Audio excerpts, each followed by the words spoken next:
Resiko gagal bayar dan telat bayar di Kredivo di tahun 2024 ini. Oke, Assalamualaikum warahmatullahi wabarakatuh. Buat teman-teman yang telat bayar atau gagal bayar di Kredivo, tidak perlu khawatir, tidak perlu takut karena insya Allah semuanya akan baik-baik saja. Dan yang paling penting di sini untuk membuka video, tentu saja saya pengen teman-teman semua untuk membuka pikirannya, membuka wawasannya, membuka hatinya selebar-lebarnya. Jangan sampai masalah hutang akan memberatkan teman-teman, akan membuat teman-teman terpuruk, dan membuat teman-teman tidak bisa berpikir dengan jernih, ya. Karena itu sangat penting sekali teman-teman, karena itu sangat krusial sekali ya ketika kita berada di situasi sulit, berada di situasi hutang, kalau pikiran kita terus negatif, pikiran kita terus memikirkan hal-hal yang sebenarnya belum tentu terjadi, ini akan membuat teman-teman akan terlalu terpuruk dan tidak bisa memikir secara jernih. Karena ketika kalian telat bayar, pasti akan ada DC-DC yang datang untuk menagih. Mau baik itu melalui telepon, melalui WA, melalui email, yang akan membuat pikiran kalian semakin was-was, dan semakin was-was. Oke, di tahun 2024 ini seperti biasa denda masih ada, bunga masih ada, dan maksimal juga masih ada ya. Jadi nggak perlu khawatir utang kalian akan jadi 3 kali lipat, 4 kali lipat, 5 kali lipat. Insya Allah akan berhenti di 2 kali lipat aja, yaitu 100% dari hutang pokok. Mungkin ada tambahan-tambahan sedikit, yaitu mungkin tambahan biaya admin atau fee atau apapun itulah.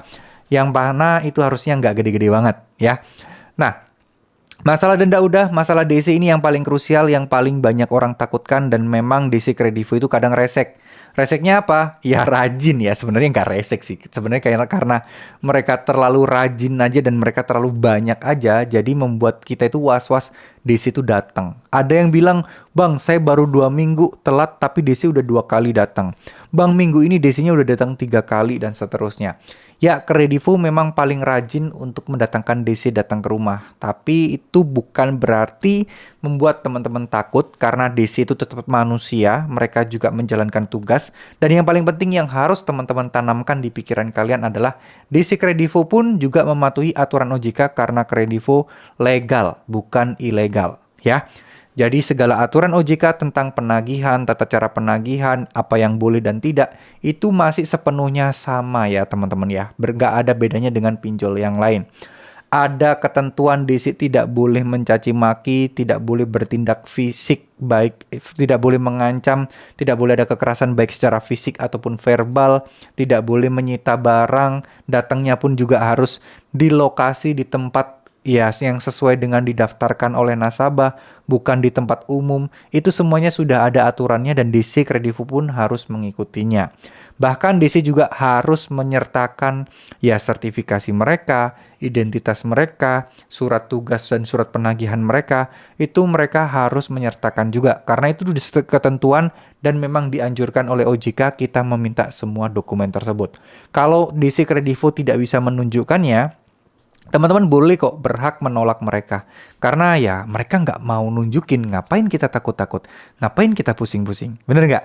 Jadi nggak usah terlalu dipikirkan kalau memang ya ini DC nggak bisa memenuhi kewajiban mereka buat nunjukin sertifikat keaslian mereka sebagai DC, ID card mereka, dan lain sebagainya. Ngapain kita harus tanggepin? Kita nggak pernah tahu loh, itu beneran DC yang nipu atau beneran DC dari Kredivo. Kalau mereka tidak menunjukkan surat-suratnya, apa bedanya mereka dengan DC-DC palsu yang lagi rame di internet kemarin-kemarin itu? Bener nggak? Ya, soal DC tidak perlu khawatir, tanggapi secara positif aja. Mereka mau kayak gimana pun kita tetap positif, tetap tenang.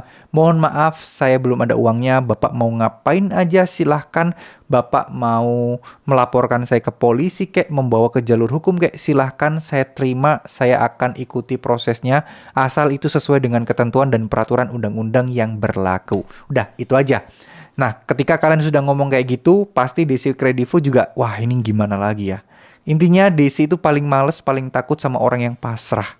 Ketika berhadapan dengan orang yang pasrah, bingung mereka. Mereka mau ngancem apapun dimentahkan oleh orang-orang yang pasrah, ya.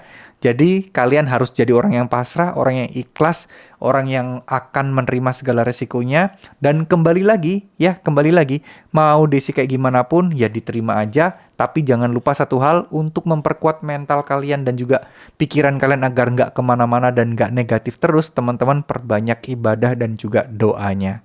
Ya, karena dari situ pikiran dan mental kita bisa terjaga menghadapi ya oknum-oknum yang menagih yang kadang susah untuk ditebak. Ya, bagaimana cara mereka menagihnya. Nggak usah terlalu diambil hati segala ancaman mereka, diterima aja dulu, tapi kalian cari tahu kebenarannya. Jangan diterima mentah-mentah, jangan langsung panik ketika mereka ngomong A, B, C, dan seterusnya. Ya, terima kasih. Semoga apa yang saya sampaikan bisa bermanfaat. Assalamualaikum warahmatullahi wabarakatuh.